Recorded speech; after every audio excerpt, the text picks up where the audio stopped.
In this After Effects tutorial, I'll show you 4 simple kinetic text animation techniques you need to know.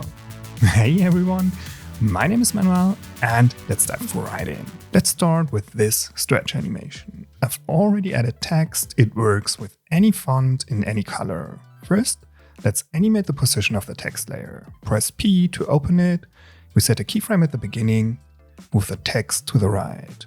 Go to 2 seconds and move it to the left. Let's quickly open the graph editor, make sure Snap is activated and Edit Speed Graph is selected. Then we add easy ease to both keyframes and further slow down the start and end of the animation. Now let's add a stretch effect. We add a new solid, Command and Y if you use a Mac, otherwise Control and Y. The color doesn't matter.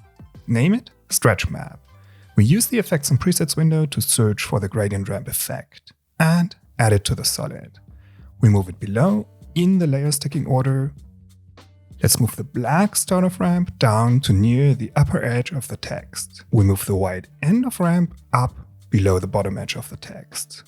We select the text layer, then we use the Effects and Presets window to add the Time Displacement effect to the text layer. That's how the stretch is created. We choose the stretch map layer after effects and masks are applied. 1 second as max displacement time is okay. Then we increase the time resolution to around 400 for a better stretch quality. You can already see things happening. 50% gray means the actual time. Darker means the animation is delayed. Brighter means the animation is moved forward. Let's hide the solid. That's it. Quick and easy, and it looks great. If you want more lines, pre-compose the animation and duplicate and position the layers. If you want the text to be in its original form at the beginning, go into the pre-comp and adjust the gradient ramp. Next, let's create this circular text animation. Again, I've already added some very creative text. Then, to turn it into a circular shape, you select the text layer, use the ellipse tool and add a round mask. Hold Shift to make it a perfect circle. Then we move the mask to the center of the comp. Using these guides from the title and action save, let's use rulers as well to place 2 guides across the comp center. To place the mask exactly in the comp center. In path options of the text group, we choose mask 1. There are different options you can choose, like reverse path. Make sure perpendicular to path and force alignment is switched on. Then we animate the first and last margin properties with expressions because it's much faster to create random animations with expressions instead of keyframes. We add an expression, hold Alt while clicking on the stopwatch symbol, then add wiggle and 0.5, 300 in parentheses. We copy the expression and paste it to the last margin property. 0.5 times per second, the value animates max 300 in both directions, from the start value.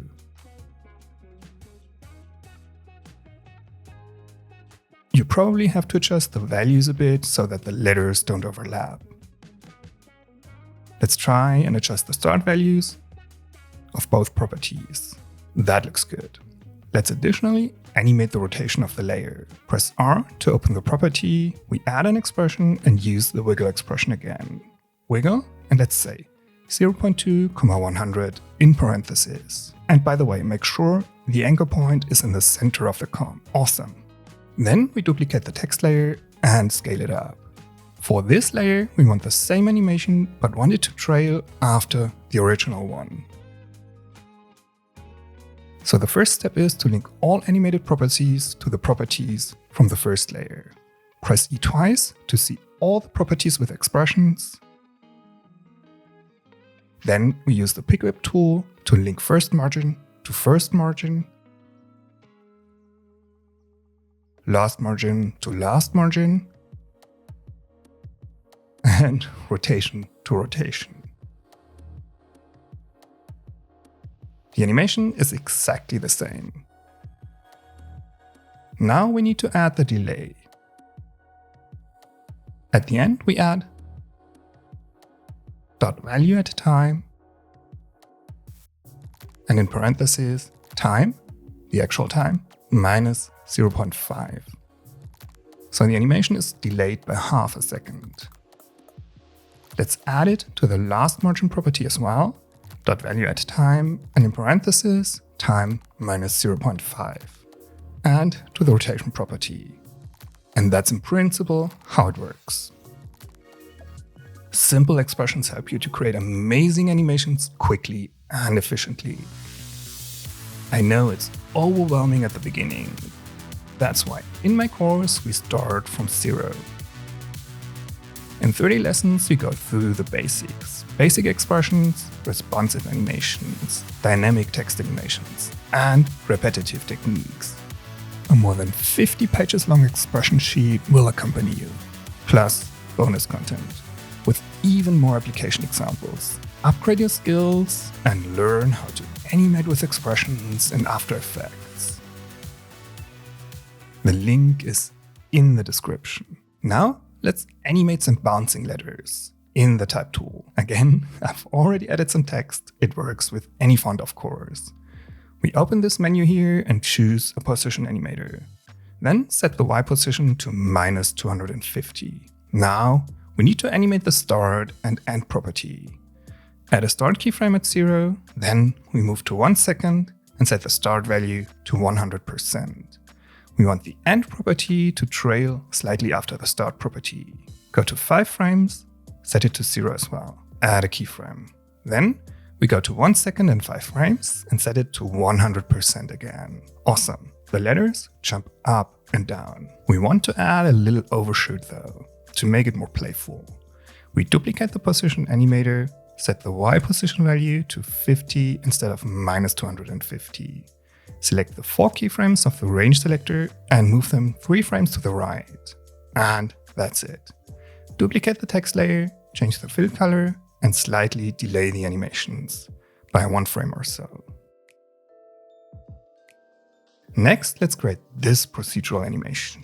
It randomly replaces letters with symbols, and it is a tiny bit more advanced. I've added a text layer with text again. For this type of animation, I would recommend a monospaced type, where all the letters have the same width. I used Major Mono Display, which is available on Adobe Fonts.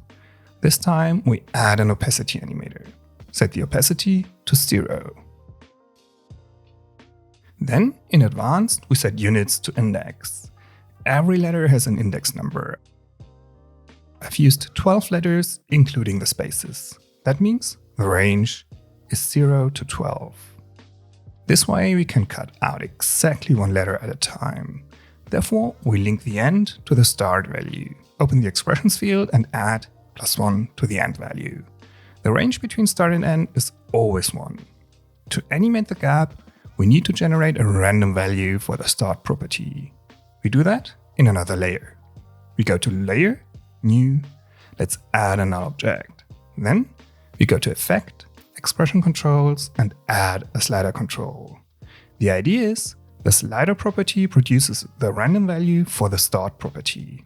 To do that, we add an expression to the slider property and add the random expression, random, and 0,11, the lowest and highest index number in parentheses. Remember, +1 means 12 for the end property, which is the highest index value.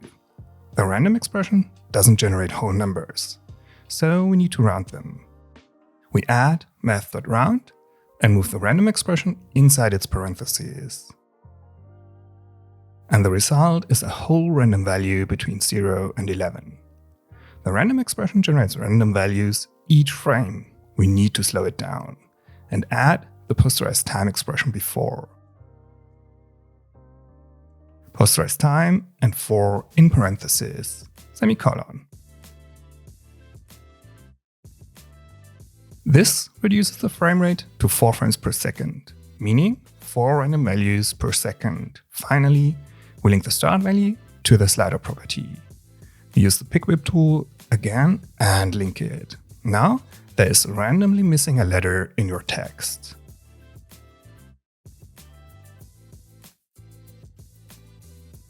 Let's name the null object random value before the name your layers police comes at us. Then we duplicate the text layer. And you can see it's the exact same animation because it uses the same random value. Let's go into the advanced options of the duplicated text layer and set its mode to subtract, which fills the gap again. And instead of the text, we add plus signs or whatever you want to replace the letters with. Let's maybe change the fill color of the text. I think I missed one plus. Make sure the positions are right. Let's add a bit of kerning.